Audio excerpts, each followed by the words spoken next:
Hello students, आज फिर से दक्षिणा ई क्लासरूम में आपका स्वागत है। और पिछले कुछ बातों को फिर से आज हम दोहराएंगे, पढ़ेंगे और आगे बढ़ेंगे। ठीक है, तो पिछले क्लास में हमने नंबर ऑफ मोल्स कैलकुलेट करना सीखा था यूजिंग एवोगैड्रोस नंबर। अगर आपके पास सम बंच ऑफ या सम नंबर ऑफ एटम्स गिवन है या मॉलिक्यूल्स गिवन है तो आप उसको नंबर ऑफ मोल्स में बदल सकते थे। सिमिलरली फिर हमने ग्राम एटम्स एंड ग्राम मॉलिक्यूल्स की बात करी थी, जो कि क्या है, nothing but same number of moles. Number of moles को आप ग्राम एटम्स बोल सकते हो या आप ग्राम मॉलिक्यूल्स बोल सकते हो उनके रिस्पेक्टिव केस में। ठीक है, तो अगर आपको नंबर ऑफ मोल्स निकालना है गिवन मास से, तो क्या किया था आपने, गिवन मास डिवाइड बाय उसके मोलार मास, तो आपको नंबर ऑफ मोल्स आ गए थे। तो सर इस फॉर्मूला को फिर से लिख लेते हैं। आपने क्या किया था, अगर आप बात कर रहे हो number of moles, number of moles, moles को कैसे डिनोट करते हैं, जनरली हम n से डिनोट करते हैं। तो ये क्या था, अगर आपको निकालना होगा from numbers, number of atoms, तो टोटल नंबर ऑफ एटम्स या मॉलिक्यूल्स या आयंस, यानी ये कुछ भी हो सकता है, इट इज एनीथिंग, या इलेक्ट्रॉन्स, प्रोटॉन्स, किसी का भी हम नंबर ऑफ मोल्स निकाल सकते हैं। तो number of atoms, molecules, ions divide by क्या हो जाएगा, एवोगैड्रो नंबर। वो क्या होता है, 6.02 into 10⁻23। सो एवोगैड्रो नंबर आप लिखे, Na लिखिए, चाहे आप लिखिए 6.02 into 10⁻23। तो ये एक तरीका था मेरा नंबर ऑफ मोल्स निकालने का। दूसरा तरीका क्या था, अगर आपके पास मास है तो number of moles is equal to क्या हो जाएगा, गिवन मास क्या होगा, that is given mass in generally किस में लेते हो, ग्राम में लेते हो। So given mass divide by क्या हो जाएगा, मोलार मास। ओके, तो ये एक तरीका था नंबर ऑफ मोल्स निकालने का। इसके कुछ प्रॉब्लम्स हमने करे भी थे, आइए कुछ नए प्रॉब्लम्स को करते हैं। So let's write another problem. So calculate number of sodium atoms, calculate number of sodium atoms in 2 moles of sodium ferrocyanide। तो आपको पता होना चाहिए कि फेरोसाइनाइड, सोडियम फेरोसाइनाइड क्या होता है। तो उन्होंने बोला कि 2 moles of sodium ferrocyanide Na4FeCN6। इसके बारे में आप जो है कोऑर्डिनेशन केमिस्ट्री में आराम से बड़े मजे से पढ़ोगे। तो इन्होंने पूछा कि आपके पास 2 mole of sodium ferrocyanide given, calculate total number of sodium atoms. तो सबसे पहले आपको क्या पता होना चाहिए कि एक मॉलिक्यूल में कितने सोडियम एटम हैं। तो एक मॉलिक्यूल में कितने हैं, 4। So 4 sodium atoms, 4 atoms of sodium हैं किसमें, एक मॉलिक्यूल में। तो बताइए हमारे पास कितने ऐसे मॉलिक्यूल हैं। सिंपल सी बात है, मॉलिक्यूल्स यानी कि नंबर ऑफ मॉलिक्यूल्स इसका गिनना है तो इसका हेल्प लेंगे, यानी कि नंबर ऑफ मॉलिक्यूल्स गिनना है, यानी कि ये बंदा उठ के यहां आ जाएगा, यानी कि number of moles into Avogadro number will give you number of molecules. क्या हमारे पास नंबर ऑफ मोल्स गिवन है, हाँ नंबर ऑफ मोल्स गिवन है। तो एक मॉलिक्यूल में 4 एटम, तो Na into 2 molecules में कितने, so you will get like 4 into Na into 2, so that is 8 Na। so 8 Na आपका सोडियम आ जाएगा, 8 एटम्स ऑफ सोडियम आ जाएगा। ठीक है, तो ये एक तरीका था। क्या, अगर आपको क्वेश्चन गिवन है कि इसका नंबर ऑफ मोल्स गिवन है तो इसमें कितने सोडियम एटम्स है, आप ऐसे कैलकुलेट कर सकते हो। चलिए दूसरा प्रश्न सेम तरीके का है कि calculate total number of hydrogen atoms, calculate total number of hydrogen atoms in 54 gram of water. So आपको 54 ग्राम ऑफ वाटर गिवन है, आपको हाइड्रोजन एटम्स कैलकुलेट करना है। तो let's write the another problem. इसमें क्या करना है, आपको गिवन है 54 ग्राम H2 is given. Okay, 54 gram H2 is given. What they want number of hydrogen atoms उनको चाहिए। तो क्या करना पड़ेगा, इसके पास आएंगे, इस बंदे के पास आएंगे, बताएंगे भैया हमको नंबर ऑफ एटम्स चाहिए। तो बोलेगा कि आप क्या कीजिए, number of moles of hydrogen atoms into Na कर लीजिए, आपको आंसर मिल जाएगा। तो आपको अगर नंबर ऑफ H एटम्स पता करना है तो क्या करोगे, Avogadro number Na into moles of H atom निकालिए भैया। कहां से निकालेंगे, हमें हाइड्रोजन एटम्स आप निकालना है, हाइड्रोजन एटम का मोल्स निकालना है। एक इंफॉर्मेशन गिवन है 54 ग्राम, और आपको क्या पता है एक H2O, एक मॉलिक्यूल ऑफ वाटर में कितने हाइड्रोजन? एक मॉलिक्यूल ऑफ वाटर में 2 हाइड्रोजन। कितने मॉलिक्यूल हैं हमारे पास, यही है घुमा फिरा के बाद यही करना चाह रहा है कि कितने मॉलिक्यूल ऑफ वाटर हैं। तो मॉलिक्यूल ऑफ वाटर हमें कैसे पता चलेगा? Change this gram into number of moles. 54 by क्या? Molar mass of water 18 gram. मैंने बोला था आपको याद रखने के लिए कि वाटर का मोलिकुलर मास इज वाटर का मोलार मास इज 18 ग्राम। तो वाटर का molar mass is 18 gram. What is this? This is number of moles. This is n value we got. हमें n चाहिए क्या? हमें नंबर ऑफ मॉलिक्यूल्स चाहिए। तो n Avogadro number बताएगा। This is now your number of water molecule. This is molecules. ठीक है, तो एक मॉलिक्यूल में दो हाइड्रोजन एटम्स,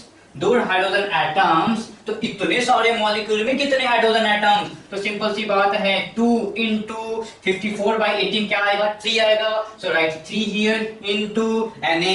सो Na क्या होगा? 6.02 into 10.2। So this is coming to be 6 Na। So 6 Na atoms आपके हाइड्रोजन के हो जाएंगे।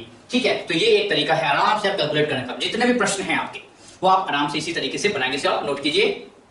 इसके बाद एक और बड़ा ही आसान सवाल है, बहुत ही सिंपल सवाल है कि आपको बताना, आपको जनरली ये आपके नीट में इस तरीके के प्रश्न आएंगे। कैसे? 4 ऑप्शन गिवन होगा, पूछेगा ग्रेटेस्ट या हाईएस्ट नंबर ऑफ एटम्स किसका होगा। सो let us right the problem. इसको आपने लिख लिया तो इसे मिटाया जाए।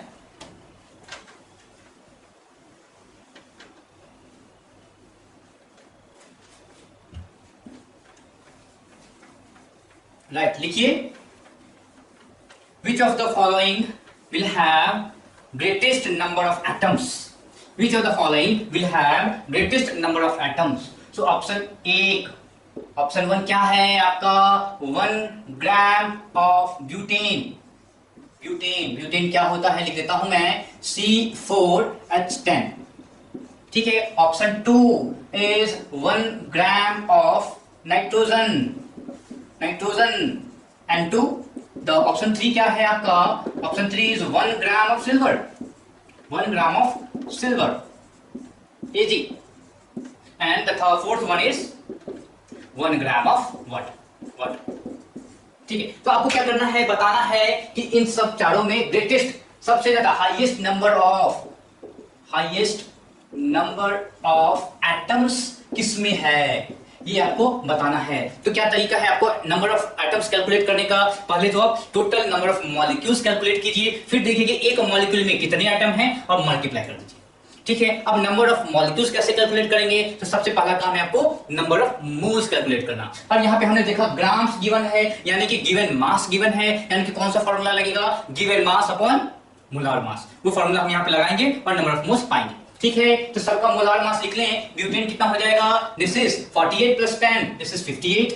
इसका क्या मोलार मास हो जाएगा? दिस इज डाइनाइट्रोजन है, गैसियस फॉर्म में है, तो क्या हो जाएगा? 28 हो जाएगा। फिर और क्या है? सिल्वर है, इसका 108 हो जाएगा। And what is this H2O? आपको पता ही है 18 हो जाएगा। What is this gram? Everybody is gram, सब ग्राम के अंदर। अब आपका काम ये है नंबर ऑफ मोल्स निकालिए। नंबर ऑफ मोल्स निकालिए तो n इज इक्वल टू क्या हो जाएगा यहाँ पे? 1/58। सो 1/58। ठीक है, ये क्या हो जाएगा? n is equal to 1 this is 28, right 28। Similarly यहाँ पे n क्या हो जाएगा? 1 ग्राम। सो 1 ग्राम डिवाइड बाय कितना? 108। And the last one we have is 1/n is equal to 1/18। ये क्या निकला है? This is the number of moles.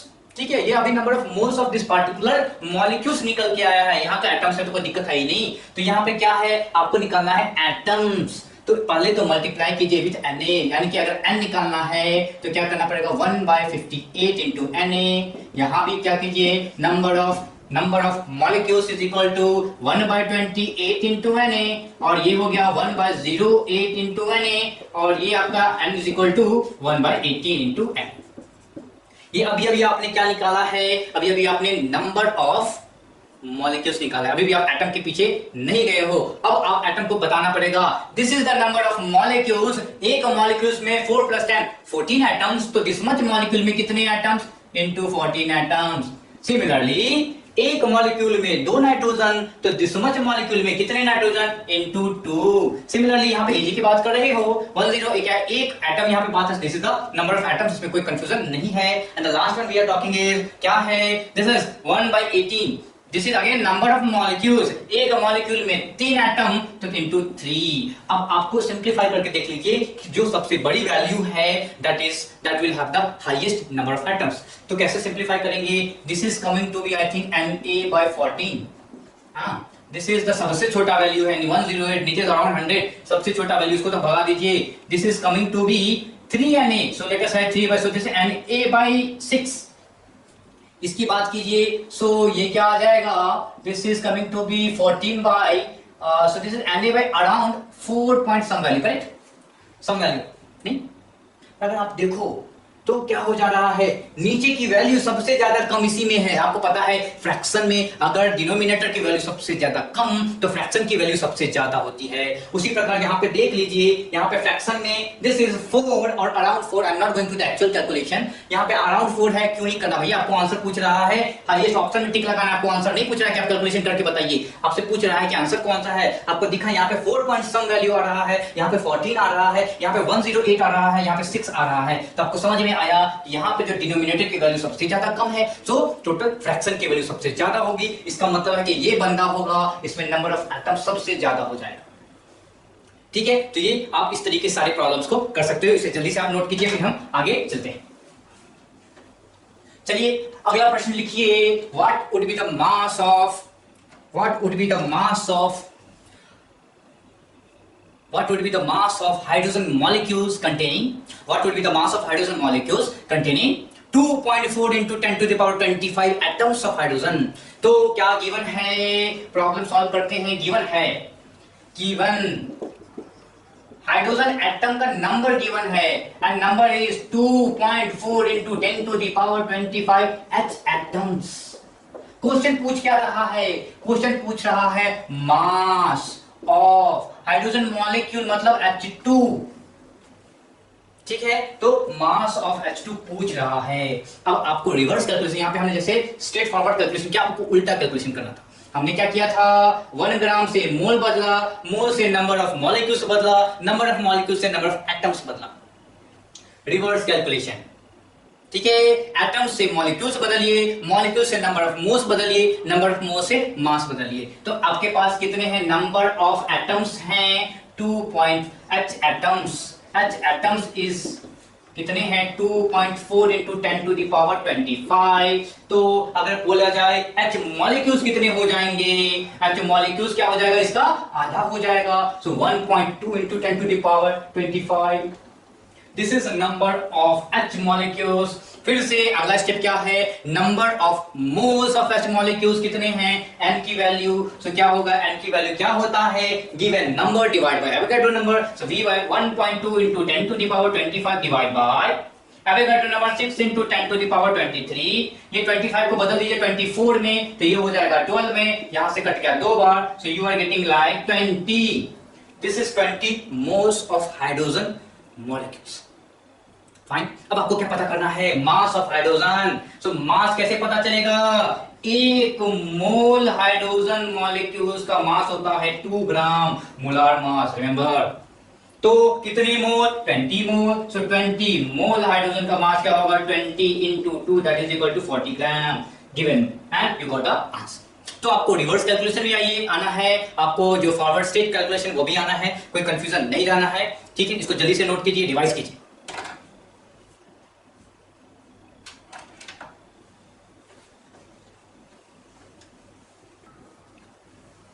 चलिए अगला क्या है, अब हम थोड़ा सा आइडियल गैस इक्वेशन के बारे में थोड़ा जानते हैं। किसके बारे में, आइडियल गैस इक्वेशन के। एनीवे इसके बारे में आप जो है गैसेस स्टेट में बहुत ही डिटेल से पढ़ोगे, बट अभी क्या है, अभी थोड़ा सा इसलिए जानते हैं ताकि जो आगे चल के कुछ प्रॉब्लम्स जो है, मूल कॉन्सेप्ट की प्रॉब्लम्स सॉल्व करना थोड़ा आसान हो जाए। सो आइडियल गैस इक्वेशन क्या होता है, PV is equal to nRT, PV is equal to nRT।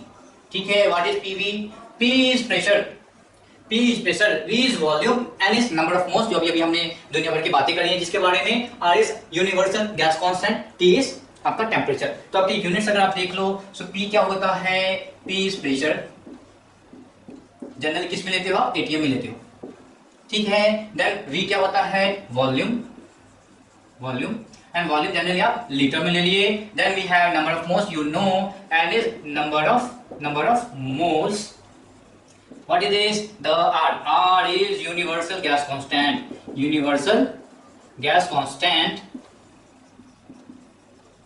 And the T temperature. T is temperature. Generally आप किस में लेते हो, केल्विन में। सो वेरी इंपॉर्टेंट, केल्विन में लेना है। ठीक है, तो ये क्या है आपका आइडियल गैस एक्सप्रेशन है। This is ideal gas equation. ठीक है, मैंने इसके बारे में तो आप पढ़ोगे ही, बस यहाँ पे इसका एप्लीकेशन देखने हैं, इसका यूज करके प्रॉब्लम कैसे सॉल्व करेंगे। वहां से जाने से पहले थोड़ा देख लीजिए, प्रेशर है, वॉल्यूम है और टी है। तो आपको क्या है आगे चल के अभी मोल में, फिर आपके डिफरेंट चैप्टर्स में आपको जो यूनिट्स है उसका ख्याल बहुत ही ज्यादा रखना है। थोड़ा सा उस पर जब आप भी यूनिट्स का यूज कर रहे हो तो थोड़ा सावधानी दिखाना है। ठीक है, तो क्या सावधानी दिखाना है, अगर बात करें प्रेशर की, तो प्रेशर की यूनिट की बात करें, so units of pressure, so units of pressure. तो यूनिट्स ऑफ प्रेशर की बात कीजिए, सो जनरली अगर P इज इक्वल टू अगर 1 atm लेते हैं तो और कौन कौन से यूनिट हमारे पास है प्रेशर के, आपके पास है 760 mm Hg आप बोलते हो, 760 mm Hg। इसको और क्या बोलते हैं आप, इसको 760 टॉर भी बोलते हो, और क्या बोल सकते हो 1.013 बार भी बोलते हो, और क्या बोलते हो 1.013 into 10 to the power 5 pascal. ठीक है, ये भी यूनिट। तो प्रेशर के इतने सारे यूनिट, और क्या है, this is also equal to 1.013 into 10 to the power 5 newton per metre square. तो यू शुड नो दिस जैसा यूनिट। प्रेशर के इतने सारे यूनिट्स हैं, तो आप इंटर कन्वर्शन करना चाहो तो कर सकते हो। 1 atm इज इक्वल टू 1.013 बार। और क्या समझ में आया कि 1 बार इज इक्वल टू क्या हो जाएगा 10 to the power 5 newton per metre square. Fine, तो ये है आपका प्रेशर का यूनिट। प्रेशर के यूनिट का तो ख्याल रखिए, जनरली आप 1 atm का यूज कर रहे होगे जब आप आइडियल गैस का इक्वेशन यूज करते हैं। ठीक है, एंड इसका ये मतलब नहीं कि स्ट्रिक्टली यही यूज होता है, नहीं, आप चाहो तो बदल सकते हो, अकॉर्डिंगली आपको सबके यूनिट्स बदलने पड़ेंगे, वो तो बात की बात है, वो हम देखेंगे। तो याद रखिए प्रेशर का क्या होता है, यूनिट्स एटीएम होता है, mmHg होता है, टॉर होता है, बार होता है, और न्यूटन पर मीटर स्क्वायर होता है। जनरली आप बार एंड इसका एटीएम का यूज हर जगह करते नजर आओगे। ठीक है, this all over pressure. Let us take units of volume. Volume क्या क्या होता है बताइए। 1 मीटर क्यूब की बात जनरली हम करते हैं, वॉल्यूम क्या हो मीटर क्यूब में मापते हैं, सही है, तो वही मीटर क्यूब है। 1 मीटर क्यूब को सेंटीमीटर क्यूब में बदलना हो कैसे बदलेंगे, 1 सेंटीमीटर क्यूब क्या होता है और 1 मीटर क्यूब क्या होता है। 1 मीटर में कितने सेंटीमीटर, 100 यानी 10 to the power 2। So 1 metre cube में कितने centimetre cube, 10 to the power 6 centimetre cube. Fine, और क्या पता है, this is 10 to the power 3 dm cube. ठीक है, और क्या पता है 1 centimetre cube is equal to 1 ml। Very important, 1 centimetre cube is equal to 1 ml। तो 1 metre cube is equal to बताइए, बंदे को उठा के यहां पे रखिए, 10 to the power 6 ml। What we know, 1 litre में 1000 ml, सो क्या हो जाएगा 10 to the power 3 litre. 1 litre is equal to 10 to the power 3 ml we know. तो ये क्या है आपके कन्वर्शन है वॉल्यूम के यूनिट को हमेशा ध्यान में रखेंगे, कैसे कन्वर्ट करेंगे एक यूनिट से दूसरे यूनिट में। ठीक, ये आपने बात करी वॉल्यूम की, आपने वॉल्यूम की पी की बात कर ली, वी की बात करी, नंबर ऑफ मोल्स आपको, अब तो पिछले 2-3 लेक्चर से आप नंबर ऑफ मोल्स ही पढ़ रहे हो। और आर की बात करते हैं, this is universal gas constant. Universal gas constant generally आपको 2 वैल्यूज है वो पता होनी चाहिए। पहला, first one is R is equal to 0.0821। Always remember R का unit is very important. R का यूनिट क्या होगा, जब ये पार्टिकुलर नंबर आ रहा है then unit is litre atm per kelvin mole.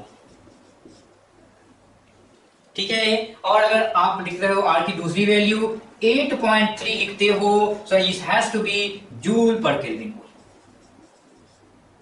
Correct, तो याद रखिए कि जब R की 0.0821 आ रहा है देन आपको प्रेशर की यूनिट यूज करनी पड़ेगी एटीएम एंड वॉल्यूम की यूनिट यूज करनी पड़ेगी लीटर। फाइन। अगर आप R is 8.3 joule per kelvin mole use कर रहे हो, यानी this is the SI unit, तो अगर SI यूनिट यूज कर रहे हो तो वॉल्यूम आपको यूज करना पड़ेगा मीटर क्यूब में, वॉल्यूम आपको यूज करना पड़ेगा मीटर क्यूब में, और आपको प्रेशर का भी SI यूनिट ही यूज करना।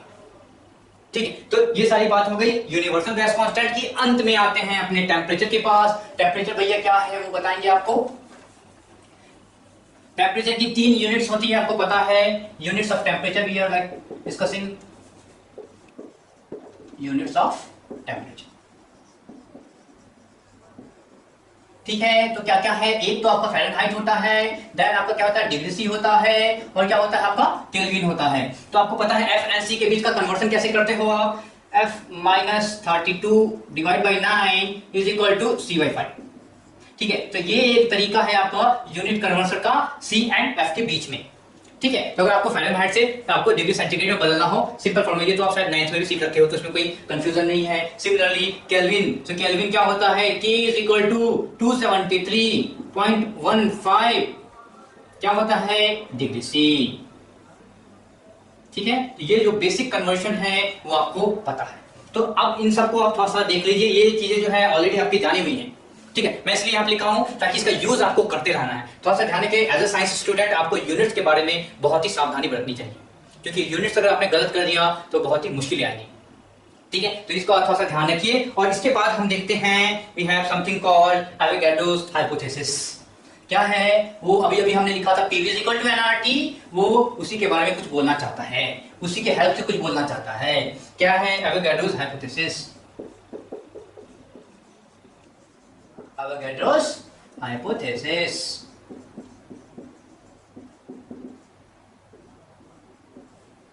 ठीक, क्या बोलना चाहा इन्होंने कि इक्वल नंबर ऑफ वॉल्यूम्स, अगर आपके पास, इसको ऐसे समझ लीजिए कि आपके पास दो गैसेस हैं और दोनों का वॉल्यूम सेम है, तो दोनों में नंबर ऑफ मॉलिक्यूल्स बराबर होंगे, यानी कि equal number of volumes of gases contains equal number of molecules at constant temperature and pressure. यानी कि बातें क्या कहना चाह रहा है कि अगर आप दो गैस अलग अलग रख लिए हो और उनकी कंडीशंस बराबर हैं, what is the condition, temperature and pressure both are same, तो दोनों के वॉल्यूम, अगर दोनों का वॉल्यूम सेम है तो दोनों में number of molecules, not atoms, number of molecules same होंगे। फिर से समझ लीजिए कि अगर आपके पास सेम वॉल्यूम है at constant temperature and pressure, तो दोनों गैस में नंबर ऑफ मॉलिक्यूल्स क्या होंगे, सेम होंगे। ऐसा एवोगाड्रोस भैया का बोलना था। ठीक है, तो अगर आप यहां पे एक बात आती है कि इसकी स्टैंडर्ड टेम्परेचर एंड प्रेशर की, स्टैंडर्ड टेम्परेचर एंड प्रेशर क्या है, एसटीपी। एसटीपी क्या है, स्टैंडर्ड टेम्परेचर एंड प्रेशर। बहुत सारे लोग कंफ्यूजन होते हैं यहाँ पे कि सर टेम्परेचर क्या होगा, प्रेशर क्या होगा। So temperature will always be 0 degree C और 273 kelvin, no confusion. What is the pressure, P is equal to 1 atm, no confusion.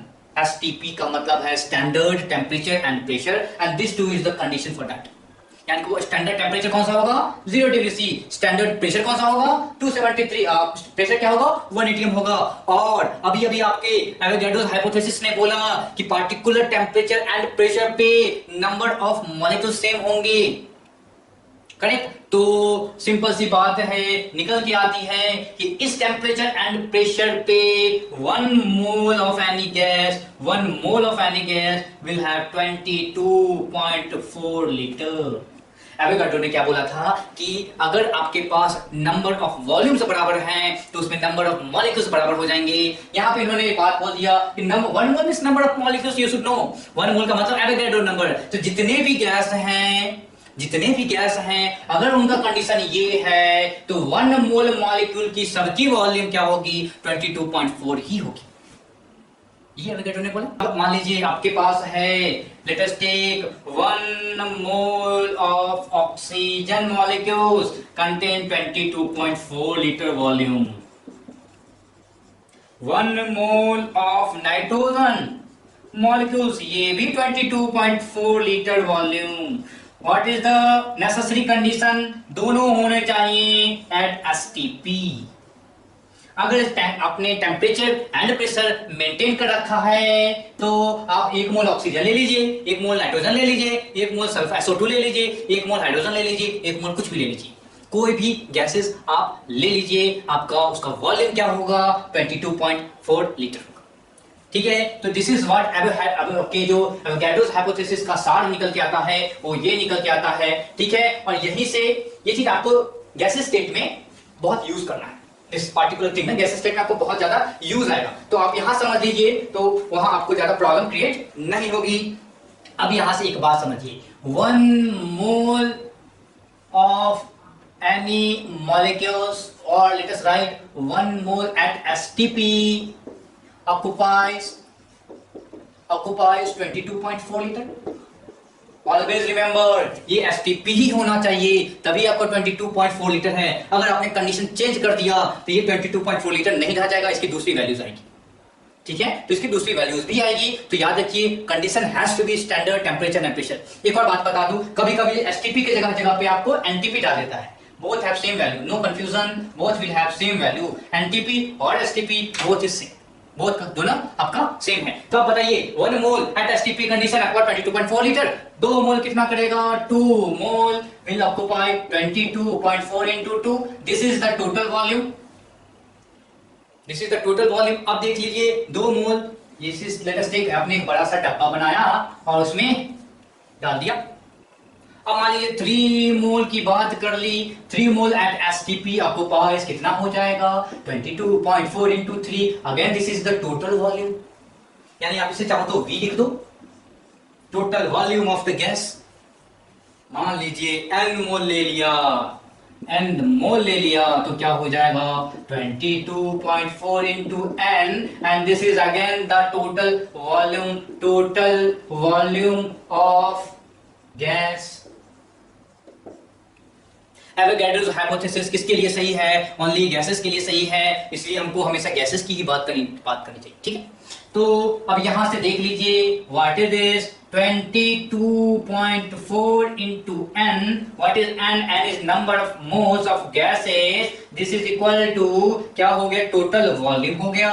सो अगर आपको नंबर ऑफ मोल्स पूछना चाह रहा है, so volume divide by 22.4, and this has to be क्या हो जाएगा, आपका वॉल्यूम हैज टू बी किस में होना चाहिए, लीटर में होना चाहिए। सो आपका ये एक खतरनाक सा फॉर्मूला आ गया है, ये कब आप लागू कर पाओगे, एसटीपी पे,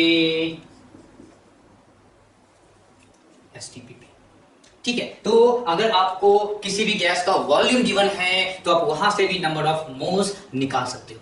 तो अब हमारे पास फॉर्मूला बढ़ता हुआ चला गया। नंबर ऑफ मोल्स कैसे निकाल सकते हैं, given number of molecules divide by Avogadro number, moles निकल के आ गया। Given mass divide by molar mass, आपका नंबर ऑफ मोल्स निकल के आ गया। Given volume divide by 22.4, number of moles निकल के आ गया। तो क्या है, ये आपके 3 तरीके हैं जिससे आप नंबर ऑफ मोल्स कैलकुलेट कर सकते हो। चाहिए समराइज करते हैं, तीनों को एक साथ लिखने का प्रयास करते हैं ताकि आपको याद रखने में कोई प्रॉब्लम ना हो।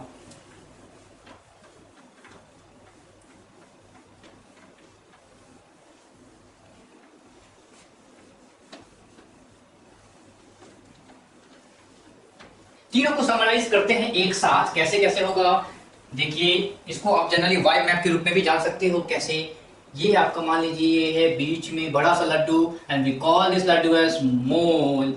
आप इसको कैसे कैसे कैलकुलेट कर सकते हो, आप इसको कैलकुलेट कर सकते हो। एक तो तरीका था सबसे पुराना जो हमने सीखा था, क्या, नंबर ऑफ मोल्स से।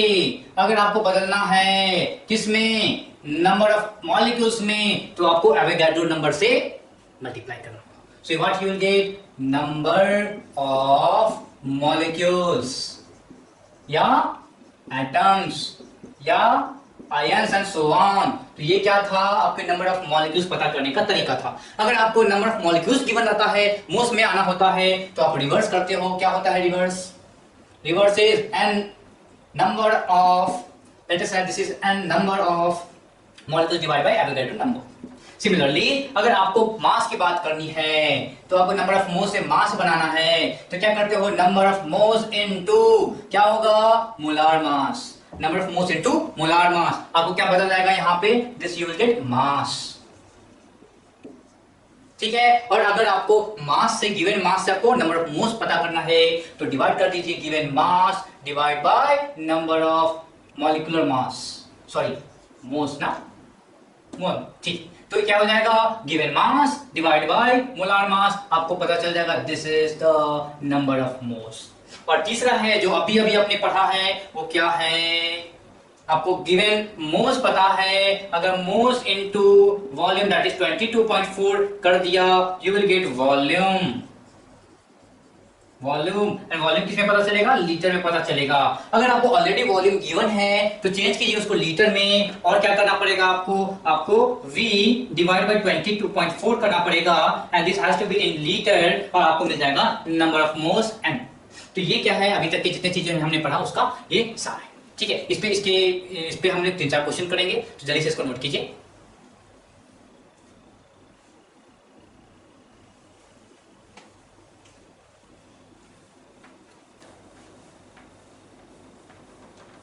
चलिए अगला प्रश्न लिखिए, calculate number of moles of CO2, calculate number of moles of CO2 gas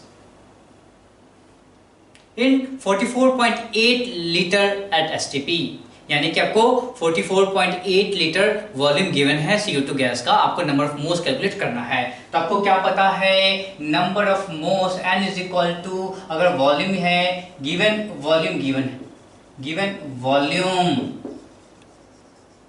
volume at STP divide by क्या होगा 22.4।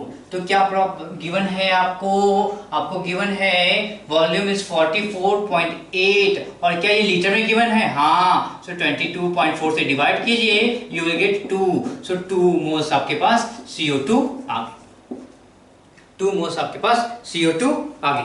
ठीक है, तो इस तरीके से आप और क्या कर सकते हो, मान लीजिए आपके पास कोई दूसरा प्रॉब्लम हो सकता है, calculate volume at STP for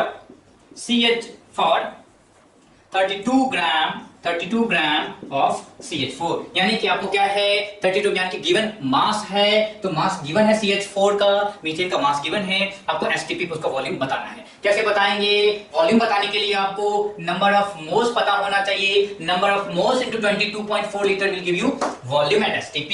यानी कि अगला काम है आपको नंबर ऑफ मोल्स पता करना होगा। गिवन क्या है? मास गिवन है, so number of moles n is equal to given mass 32 divide by molar mass CH4, क्या होगा 16। So divide by 16, you will get 2. What is this? 2 is the number of moles of CH4. What is the volume? Volume is equal to number of moles into 22.4 liter. So 2 into 22.4. You are getting 44.8 liter. Okay, तो इस तरीके से आप क्या कर सकते हो, अपने प्रॉब्लम्स को जो हमारे जो STP कंडीशन पे जो वॉल्यूम के प्रॉब्लम है वो आप आराम से बना सकते हो। जो पिछले अभी कुछ देर पहले हमने एक वाई मैप देखा था, वो क्या है, मोल कॉन्सेप्ट का सार है। आप किसी भी तरीके से नंबर ऑफ मोल्स कैलकुलेट कर सकते हो, और अगर आपके पास मोल्स है तो आप नंबर ऑफ मॉलिक्यूल्स बता सकते हो, गिवन मास बता सकते हो, या आप वॉल्यूम बता सकते हो। गैसेस अगर है तो उसके वॉल्यूम बता सकते हो। ठीक है, तो ये सारी बातें हमने क्या करी, एटम्स, मॉलिक्यूल्स, इन सब की बातें हमने करी थी। अब देखिए क्या है, एलिमेंट, जितने भी एलिमेंट्स हैं उसका हम अगर रिप्रेजेंट करना हो, जैसे केमिकल रिएक्शन की बात करते हैं, नहीं तो केमिकल रिएक्शन की बात करते हो तब क्या बोलते हो कि जो भी रिएक्शंस हैं आप उसके सिंबल ग्रुप में लिखने का प्रयास करना है। करेक्ट। अगर मैंने बोला कि वाटर के फॉर्मेशन के रिएक्शन को, फॉर्मेशन ऑफ वाटर, इसके रिएक्शन को आप लिखिए। बहुत लोग क्या, हमारे एक दोस्त बोलेंगे सर मैं ऐसे लिखूं तो क्या प्रॉब्लम है, hydrogen plus oxygen giving water, क्या प्रॉब्लम है इसमें? कोई प्रॉब्लम नहीं है, पर ये जो रिएक्शन है वो आपको एग्जैक्ट सिनेरियो नहीं देता है। कितने मोल्स ऑफ वाटर बनाने के लिए कितने मोल्स ऑफ ऑक्सीजन चाहिए या कितने मोल्स ऑफ हाइड्रोजन चाहिए, नहीं पता है। दूसरी बात, क्या ये रिएक्शन बैलेंस है या नहीं, ये भी नहीं पता है। तो हाँ, और क्या साथ ही साथ और क्या है, इतने छोटे रिएक्शन को लिखने के लिए आपका टाइम ज्यादा लग रहा है, स्पेस ज्यादा लग रहा है। जैसे जैसे आप केमिस्ट्री में आगे बढ़ोगे आपके पास ह्यूज नंबर ऑफ रिएक्शंस आएंगे, बहुत बड़े बड़े रिएक्शन, बहुत ही कॉम्प्लेक्स रिएक्शन आएंगे। तो ऐसे रिएक्शन को लिखने के लिए अगर आपको ऐसे बड़े बड़े वर्ड का यूज किए तो लफड़ा है, आपको सिंबल्स का यूज करना है। तो जितने भी एलिमेंट्स हैं हमने उसका सिंबल्स बनाया है। कैसे? या तो आप फर्स्ट अल्फाबेट को लिख लेते हो, जैसे हाइड्रोजन H लिख लिया, हीलियम का He लिख लिया, जैसे what is this, hydrogen H, helium, lithium, beryllium, boron, carbon, nitrogen, oxygen, fluorine, then neon. ठीक है, तो ये क्या था, सिंबल है। सिंबल के आधार पे हमें आराम से मजे से क्या किया, किसी भी एलिमेंट को लिखने का तरीका हमने खोज निकाला। अब क्या है, जैसे ही आप किसी एलिमेंट को लिखते हो हमें उसके एटॉमिक नंबर और मास नंबर, इन दोनों के बारे में पता होना चाहिए। आप बोलोगे सर ये किस नई चीज का नाम बता दिया, मास नंबर, एटॉमिक नंबर तो सुन रखा है, मास नंबर नहीं पता है। जैसे ही आप पीरियोडिक प्रॉपर्टीज इनऑर्गेनिक के जो चैप्टर्स हैं उसमें पढ़ोगे, बहुत ही डिटेल से पढ़ोगे, वहां पे आपको बहुत ही चीजें बहुत ही आसानी से बताई जाएगी। उसका कुछ जो है इंट्रोडक्शन यहाँ पे आप देख लीजिए। मान लीजिए x can be any element, कोई भी एलिमेंट है उसको मैं बता रहा हूं किसी आर्बिट्ररी किसी एक्स से मैं बताना चाहता हूं। सो एक्स इज एनी एलिमेंट, कोई भी एलिमेंट का आइटम है मान लीजिए। तो आप जो लोअर पार्ट है यहाँ पे आप डिनोट करोगे इसके एटॉमिक नंबर से, और ये जो बंदा ऊपर वाला है ये बताएगा आपका मास नंबर। ये नीचे वाला क्या है? This is atomic number and this is mass number. So what is atomic number? EZ represent करता है आपका atomic number, and what is that? EZ is atomic number and this is given by number of protons present in nucleus। उस atom के nucleus में कितने protons हैं वही बताता है इसका एटॉमिक नंबर क्या है। जैसे कार्बन का क्या होता है? 6 प्रोटॉन होते हैं। ऑक्सीजन 8 प्रोटॉन होते हैं। हाइड्रोजन 1 प्रोटॉन होता है। हीलियम 2 प्रोटॉन होता है। That is why atomic number 1 2 6 8 and so on. ठीक है। So what is atomic number? Number of protons present inside the nucleus is atomic number. अब दूसरा चिड़िया क्या है? This is your mass number. ये क्या है? This is the sum of number of protons plus number of neutrons. This is the sum of protons and neutrons. यानी कि अगर न्यूक्लियस की बात कर रहे हो तो न्यूक्लियस में आपके प्रोटॉन्स भी होते हैं, न्यूट्रॉन्स भी होता है, दोनों को सम कर दीजिए and you will gate mass number. ठीक है। फिर से समझिए कि जो न्यूक्लियस, यानी न्यूक्लियस का मतलब क्या है? जो न्यूक्लियस में पाए जाने वाले आपकी एंटिटीज क्या है? प्रोटॉन्स एंड न्यूट्रॉन्स, दोनों का सम कर दीजिए। So that total number is given by mass number. अब देखिए, जैसे मान लीजिए आप किसकी बात करते हैं? हाइड्रोजन की ही बात करेंगे। तो हाइड्रोजन के न्यूक्लियस में एक प्रोटॉन ही होता है और न्यूट्रॉन नहीं होता है, इसीलिए 1 + 0 = 1। तो हाइड्रोजन का एटॉमिक नंबर 1, हाइड्रोजन का मास नंबर आल्सो 1। हीलियम की बात कर लीजिए। हीलियम क्या होता है? हीलियम के न्यूक्लियस में 2 प्रोटॉन होते हैं, सो एटॉमिक नंबर 2, और 2 न्यूट्रॉन भी होते हैं, सो 2 + 2 4, so 4 is the mass number. Oxygen की बात कर रहे थे आप। ऑक्सीजन कितने हो गए? 8 आपके प्रोटॉन हो गए, 8 आपके न्यूट्रॉन भी होते हैं, so you are writing 16 is the mass number. Carbon की भी बात कर रहे थे। C12 की याद आई? C12 क्यों C12? क्योंकि कार्बन में 6 होते हैं प्रोटॉन, 6 होते हैं न्यूट्रॉन, दोनों को जोड़ दिया बन गया 12, सो C12। That's why we are taking C12। ठीक है। तो यहां तक बातें बड़ी आसानी से समझ में आ गई कि व्हाट इज आपका mass number and what is atomic number. ये होता है mass number is the sum of protons and neutrons. तो इसे नोट कर लीजिए जल्दी से।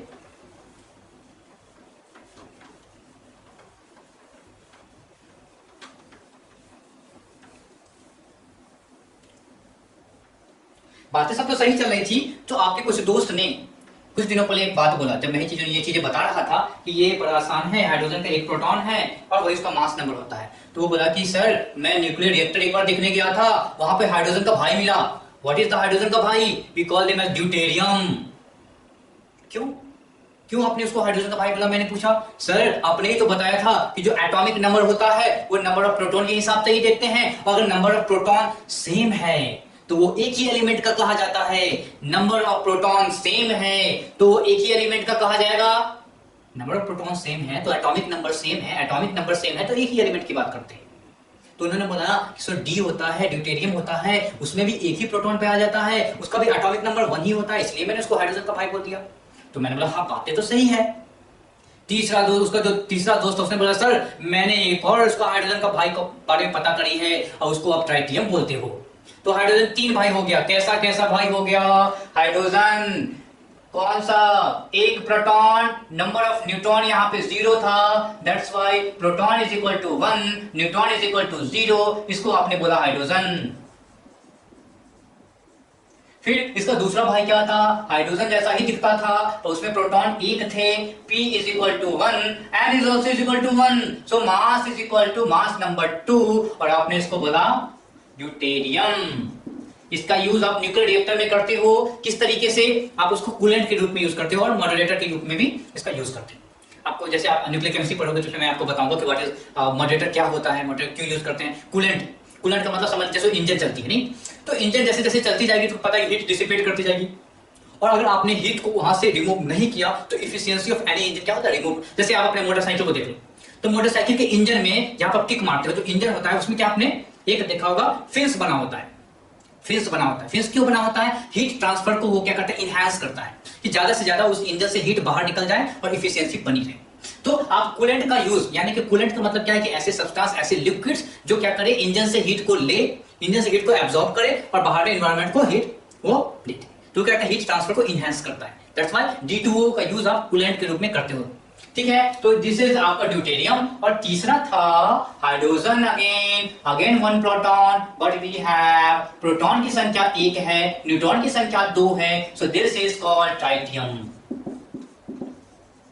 ट्राइटियम, तो दिस इज, एक ही एलिमेंट के 3 डिफरेंट एटम्स हमारे सामने दिख रहे हैं। डिफरेंस क्या है, सबका एटॉमिक नंबर सेम है। Let us right same atomic number. What does it mean? It means same number of protons. Then what is the difference? But differ in number of neutrons. और इसीलिए आपने इस बंदे को बोला आइसोटोप्स। आइसोटोप्स, आइसोटोप्स का मतलब है अंडरलाइन पी मींस आइसो का मतलब सेम, पी मतलब प्रोटॉन। तो ऐसे सारे एटम्स जिसमें नंबर ऑफ प्रोटॉन्स बराबर हो, सेम हो, बट उसके नंबर ऑफ न्यूट्रॉन्स अलग अलग हो सकते हैं, and we call them as isotopes.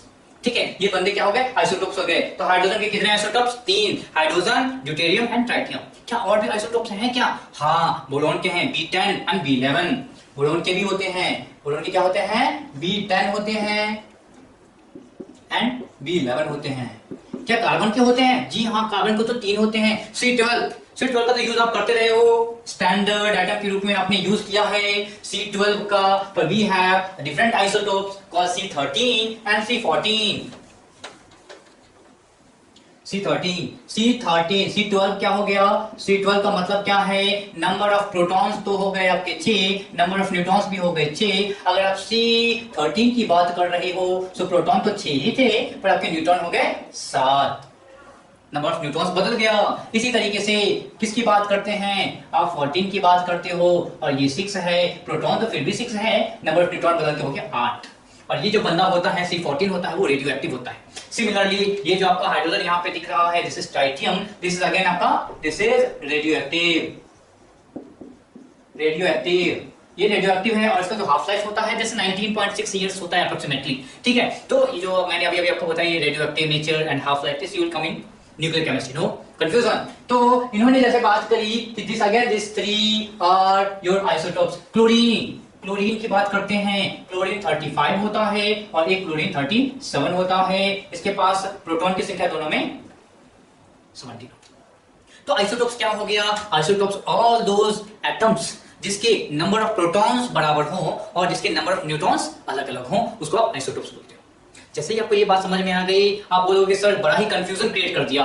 कैसा कंफ्यूजन? आपने सबसे पहले बताया था कि एटॉमिक मास, एक एलिमेंट या एक एटम के मास के बारे में आपने बात करी थी, फिर आपने एक मोल की बात कर ली थी, यानी कि उस वक्त तो आपने ये बताया ही नहीं था कि एक एलिमेंट में और प्रकार के एटम्स आ जाएंगे। यहाँ पर तो हमने एक ही एलिमेंट के 3-3 प्रकार के एटम लिख दिया, यहाँ पे आपने 2 प्रकार के एटम लिख दिए, यहाँ पे 2 प्रकार के एटम लिख दिए।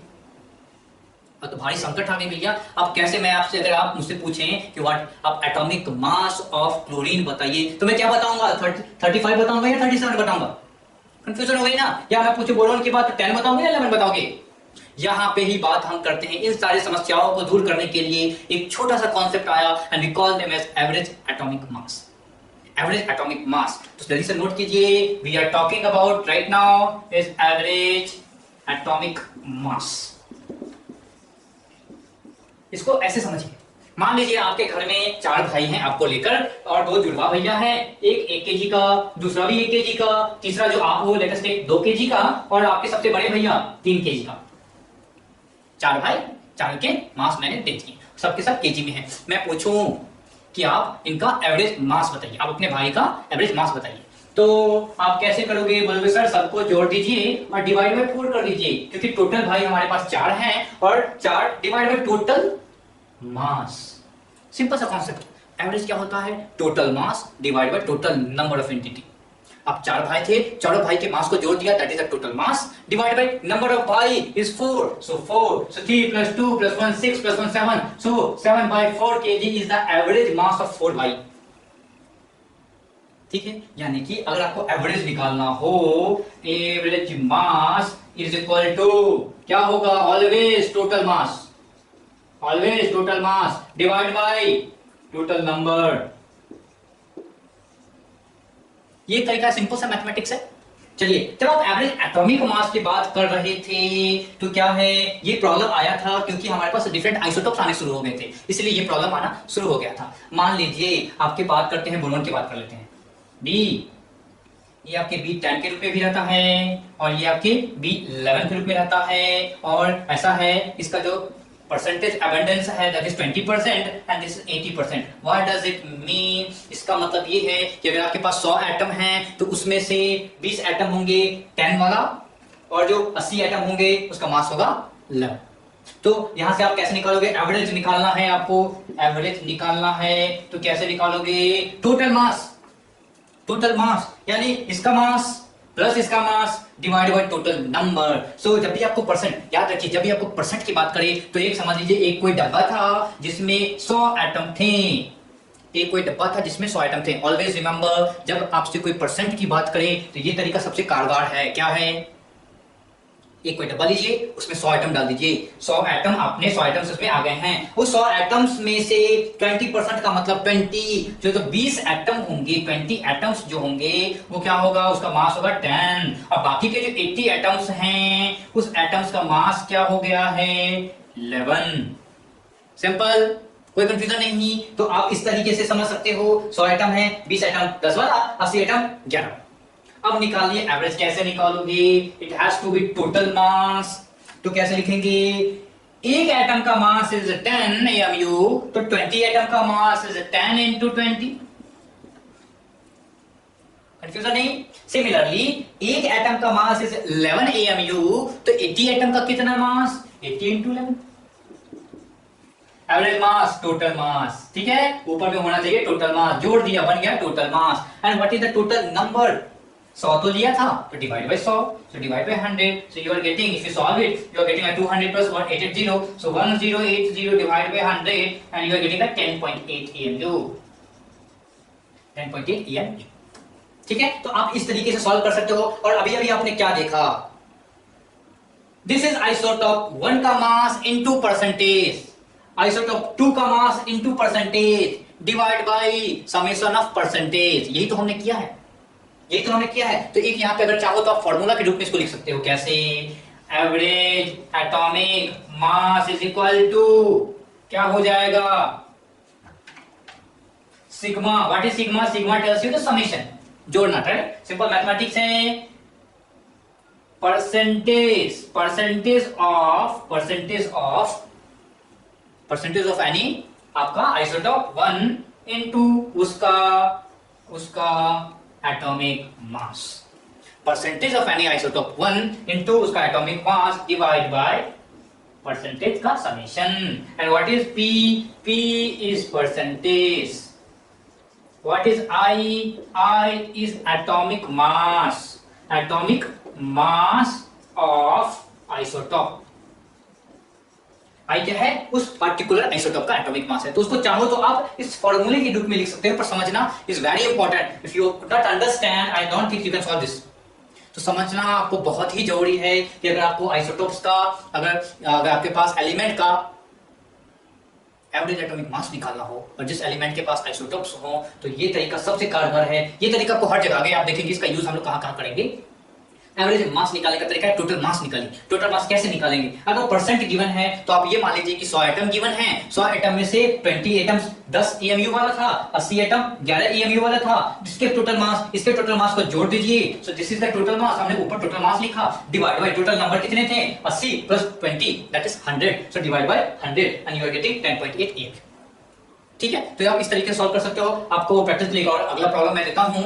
सो we have chlorine, just now we have written chlorine ना। सो अगर आप क्लोरीन का एवरेज एटॉमिक मास निकालना पसंद करोगे, जिसकी परसेंटेज अबंडेंस मैं आपको दे दूं, क्लोरीन नहीं, क्लोरीन। सो लेट अस राइट क्लोरीन, इसका जो क्लोरीन 35 होता है, क्लोरीन 35 का जो परसेंटेज अबंडेंस 75% एंड क्लोरीन 37 इसका जो होता है 25%।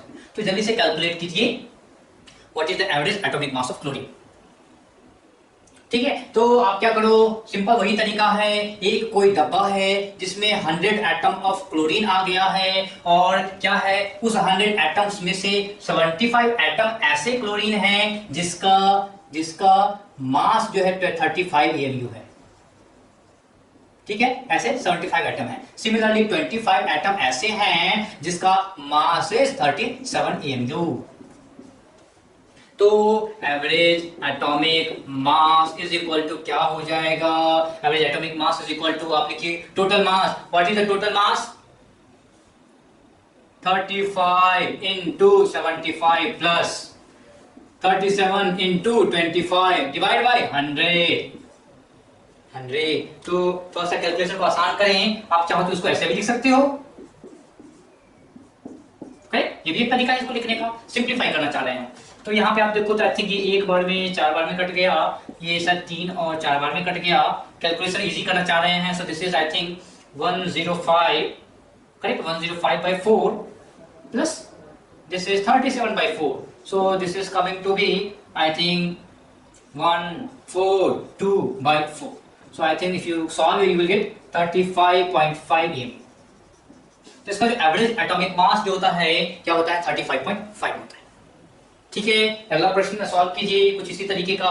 मान लीजिए कि आपको दिया हुआ है कोई आइसोटोप, किसी भी प्रॉब्लम से कोई ए है, ए एलिमेंट है, इसकी 3 आइसोटोप है, a let us take A10, A12 and A15। ठीक है, तो ये 3 आइसोटोप आपको गिवन हैं। तो मान लीजिए इसका percentage abundance let us take is some 40%। ठीक है, 40%, let's say this is 50% and this is 10%। Okay, तो ऐसा परसेंटेज आपको गिवन है। तो आपको बताना है कि बताइए आपको क्या बताना है, इसका एवरेज एटॉमिक मास ए का बताना है। तो सेम तरीका है, आपको पता है परसेंटेज गिवन है, तो डब्बा मानिए 100 एटम मानिए, आपको 40 एटम 15 वाला, 50 एटम 12 वाला एंड 10 एटम इज 10 वाला। तो आप उस तरीके से आप बनाओ, तो कैसे बनाओगे, जल्दी से बनाए, कैलकुलेशन करें यहाँ पे। So average atomic mass is equal to क्या हो जाएगा, 15 इंटू क्या होगा, 15 इंटू 40, करेक्ट। उसके बाद क्या होगा, 12 इंटू 50 और plus 10 into, so divide by 100 and what you are getting, this is 600 plus this is also 600 and plus this is 100 divided by 100, what you are getting, 6 plus 6 12 plus 1 13, so you are getting 13 AMU। so 13 AMU is the average atomic mass। ठीक है, इसे जल्दी से note कीजिए सारे लोग। अगला problem लिखिए,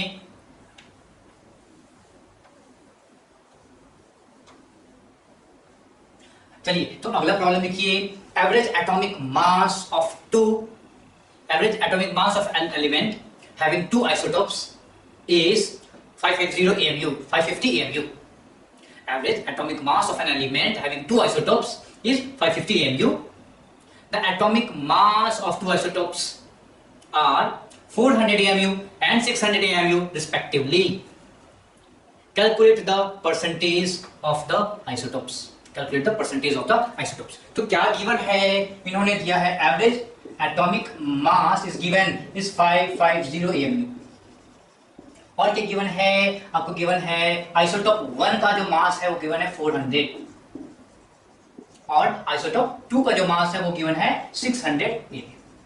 तो ऐसे प्रॉब्लम को कैसे सॉल्व कीजिएगा, आप मानना पड़ेगा, आपको परसेंटेज पूछना है तो आपको मानना पड़ेगा कि लेट अस टेक इसका परसेंट इज x, किसी एक का परसेंट आप x मान लीजिए। तो आइसोटोप 1 का परसेंट आपने x माना, तो इसका जो परसेंट कितना हो जाएगा, 100 माइनस x, सो 100 माइनस x।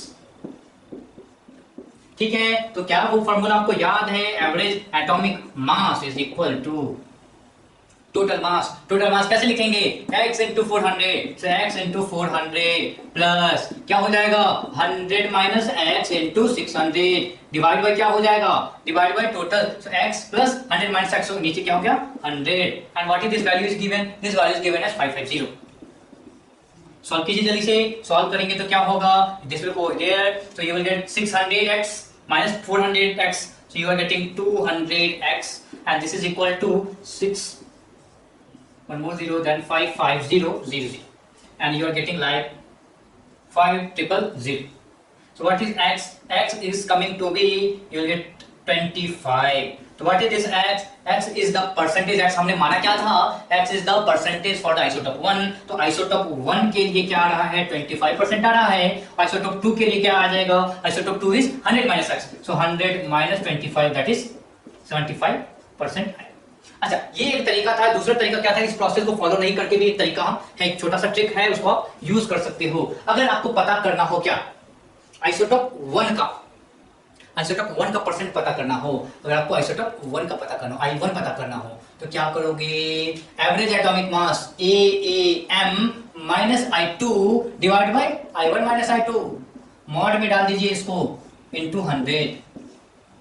ये फॉर्मूला बड़ा ही अच्छा है, इसको सॉल्व करके आप आराम से एक स्टेप में आंसर ला सकते हो। इसको अप्लाई करके देख लें क्या, अप्लाई अगर इसको करते हैं, सो what is AAM is given, AAM given is 550 minus I2 की वैल्यू क्या है 600 है, सो राइट 600 डिवाइड बाय नीचे में क्या है 400 है, 400 माइनस 600 है, तो जल्दी से कैलकुलेशन करेंगे, this is you will get 50 by 200 into 100, तो क्या हो गया 25। ठीक है, क्या तरीका था, अगर आपको I1 का परसेंट पता करना है, I1 का परसेंट पता करना है, तो एवरेज एटॉमिक मास माइनस I2, याद रखिए I1 रहेगा तो यहाँ I2 रहेगा और नीचे में I1 minus I2।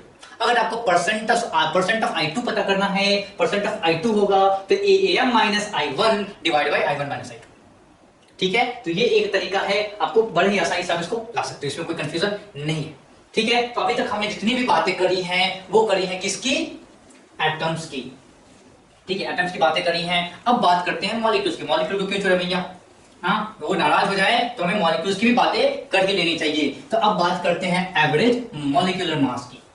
Average atomic मास की बातें हो गई, एवरेज मॉलिक्यूलर मास की बात करते हैं। तो एवरेज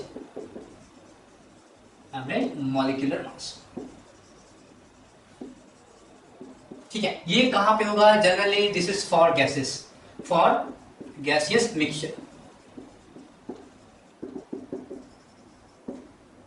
ठीक है, क्यों गैसेस मिक्सचर की बात करते हैं, क्योंकि अगर आप गैसेस मिक्सचर की बात नहीं करोगे वो आपके लिक्विड फॉर्म में, आपको याद है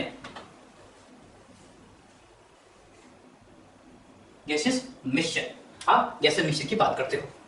ठीक है, अब कैसे समझते हैं, मान लीजिए एक बलून है, बलून में क्या है, आप मीथेन गैस भरती हो, तो जब अकेला मीथेन गैस रहेगा तो what is the molar mass, right, what is the, अब यहाँ पे एवरेज मॉलिक्यूलर मास है, मोलार मास दोनों की बात करेंगे हम यहाँ पे, तो व्हाट इज द, अगर आपने क्या किया है,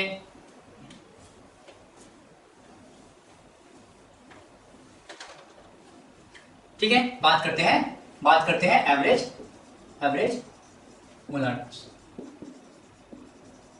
एवरेज मोलार मास। तो एवरेज मोलार मास क्या है, this is the mass of mixture, mass of mixture containing 1 mole of gases. मान लीजिए आपके पास कोई बलून है, ठीक है, इस बलून में क्या है, आपके पास डिफरेंट गैसेस हो सकते हैं, दिस इज फॉर गैसेस,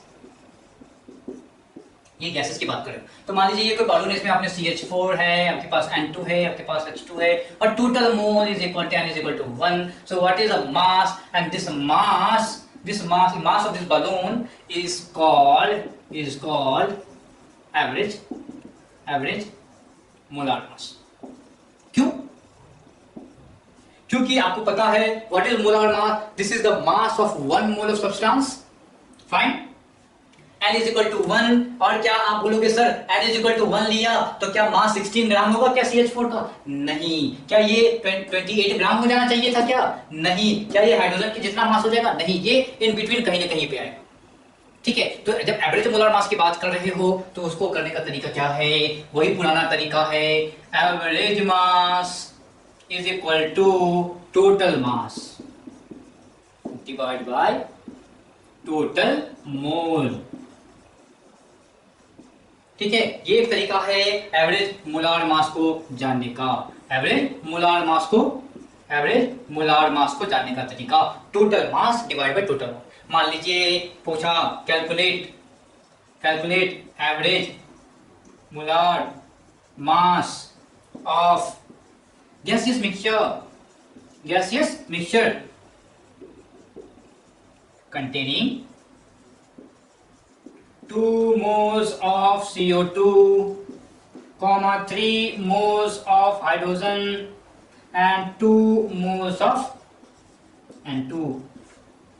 अब बोलेगा बताइए कि हमारे पास 2 moles of CO2, 3 moles of H2 and 2 moles of N2 हैं, तो बताइए what is the molar mass of this mixture. तो आपसे पूछा है मोलार मास, आप लिखोगे average molar mass, we call them as AMM। So average molar mass क्या हो जाएगा, आप लिखिए टोटल मास कैसे लिखेंगे, सेम तरीका है। CO2 1 मोल का मास इज 44 ग्राम, तो 2 मोल का मास कितना हो जाएगा, 2 into 44 हो जाएगा। Similarly 3 mole of hydrogen, 1 mole hydrogen का मास इज 2 ग्राम, सो 3 मोल का हो जाएगा 3 into 2 प्लस 1 नाइट्रोजन मॉलिक्यूल का मास इज 28 ग्राम, सो 2 हो जाएगा 2 into 28। दिस ऊपर वाला is the total mass divide by total moles कितने हैं, 2 + 3 + 2, तो कितने हैं 7। कैलकुलेशन करेंगे, सो this is 88, this is 6 and this is your 56 divide by 7। तो इसका कैलकुलेशन करके आप एवरेज मोलार मास ला सकते हो। ठीक है, तो अब देखिए क्या हो जा रहा है, एक चीज समझ में आ गई है। यहाँ पे हमने क्या किया था, यहाँ पे number of moles into molar मास, तो क्या हम एक फॉर्मूला लिख सकते हैं AMM का, सिग्मा का मतलब क्या है, addition, sigma number of moles into molecular mass, molar mass. ठीक है, number of moles into molar mass divide by total number of moles, divide by total number of moles. यानी ये क्या करना है, इसको इसके विस्तार रूप में कैसा दिखेगा, ये कुछ ऐसा दिखेगा, N1 into M1 plus N2 into M2 plus N3 into M3 and so on divided by N1 plus N2 plus N3। यही तो हमने किया है। ठीक है, तो ये है आपका एवरेज मोलार मास पता करने का एक तरीका। ठीक है, मान लीजिए आपसे प्रश्न पूछा गया, calculate average molar mass of mixture, क्या mixture containing equal moles of CH4 and H2, containing equal moles of CH4 and H2। तो आपको क्या है, ऐसे प्रॉब्लम सॉल्व करने हैं, calculate the average molar mass of mixture containing equal moles of CH4 and H2। तो इसके लिए कैसे करोगे, इक्वल मोल्स कैसे क्या सकता है, 1 मोल 1 मोल, 2 मोल 2 मोल, 3 मोल 3 मोल। सो लेट अस टेक 1 मोल आपका CH4 हो गया था, तो 1 मोल आपका हाइड्रोजन भी हो गया था। व्हाट इज AMM, AMM क्या हो जाएगा, N1 into M1 plus N2 into M2, so N1 is 1 into CH4 का molar mass is 16, so write 16 plus N2 is 1, hydrogen का molar mass 2, so write 2 divide by क्या हो जाएगा 2, total number of moles 1 plus 1 2, क्या हो जाएगा 18/2 and that is equal to 9। ठीक है, मान लीजिए आपसे ये बोल दिया कि calculate the average molar mass of mixture containing equal mass of CH4 and N2। लिखिए calculate average molar mass of mixture containing equal mass of CH4 and H2, equal mass of CH4 and H2। तो कैसे करेंगे, you need to know equal mass of CH4 and H2। सो क्या कर सकते हो, बहुत ही सिंपल तरीका है आपको पता करना, बहुत बच्चे वाले तरीके से बनाएंगे। 1 ग्राम इसका लीजिए, 1 ग्राम उसका लीजिए, चाहे तो आप 1 ग्राम आप CH4 का ले लो या 1 ग्राम हाइड्रोजन का ले लो, इस तरीके से बना सकते हो। अब थोड़ा सा साइंटिफिक हो जाते हैं, साइंटिफिक कैसे होंगे, W ग्राम, तो साइंटिफिक साइंस के स्टूडेंट हैं तो उसका साइंटिफिक होके बनाएंगे। तो अब हमने क्या किया, इसका W ग्राम ले लिया, इसका W ग्राम ले लिया, दोनों बराबर हैं, हमने क्वेश्चन को सेटिस्फाई कर दिया। अब हमारा काम है एवरेज मोलार मास पता करना। What is average molar mass, AMM, this is the asking total mass divided by total mole, total mass divide by total मोल, ये भी देखा है, total mass divide by total moles. तो टोटल मास कैसे निकलेगा, एक का मास प्लस दूसरे का मास, दोनों को जोड़ दीजिए, काम खत्म। सो W plus W, total mass तो निकाल लिया, कोई कंफ्यूजन नहीं है। अब टोटल मोल्स कैसे निकालोगे, ये तो कंफ्यूजन वाली बात है। मास तो निकल गए, मोल कैसे निकालोगे, बड़े आसान तरीका है। लेक्चर नंबर 2 में चले जाएंगे, नंबर ऑफ मोल्स निकालेंगे। Given mass divide by molar mass, number of moles, given mass divide by molar mass, number of moles. क्या मोलर मास हमें पता है दोनों का, हाँ, CH4 16 ग्राम, हाइड्रोजन 2 ग्राम, निकाल सकते हैं क्या, आसानी से निकाल सकते हैं। What is total number of moles, W divide by 16 plus W divide by 2, this is total number of moles. अब आप आसानी से कैलकुलेट कर सकते हो, ठीक है। तो कैलकुलेशन कीजिए जल्दी से, कैसे होगा, 2W डिवाइड बाय क्या हो जाएगा, इसको सिंपल सा फ्रैक्शन का आपको एडिशन करना है। So what you will gate, यहाँ पे 16 आ जाएगा तो ऊपर 16 चला गया, ठीक है। और यहाँ पे क्या आ जाएगा आपका W plus 8W, so 9W, W cancel हो गया। So you are getting like 16 into 2, so 32/9, so 32/9 is the average molar mass of this composition, ठीक है। तो इस तरीके से आप क्या कर सकते हो, जितने भी प्रश्न हैं वो average molecular mass, average molar मास, एवरेज एटॉमिक मास और इससे पुराने वाले जितने प्रश्न हैं उसे हम आसानी से कर सकते हैं। आज के जो असाइनमेंट है उसमें आपको जनरली वो प्रश्न मिलेंगे, calculation of number of moles from volume, then average molar mass के प्रॉब्लम और एटॉमिक मास के प्रॉब्लम मिलेंगे, और खासकर नंबर ऑफ मोल्स कैलकुलेट करना using gram, using Avogadro number, using 22.4 litre, all those things आज आपको उसके असाइनमेंट दिए जा रहे हैं। आप उसके प्रश्न को जितना ज्यादा से ज्यादा आप उसके प्रश्न को प्रैक्टिस करोगे, ये मोल कॉन्सेप्ट उतना आसान होता चला जाएगा, ठीक है। तो आज की क्लास में हम इतनी ही बातें करते हैं, आप मिलते हैं आपके अगले lecture. Thank you very much.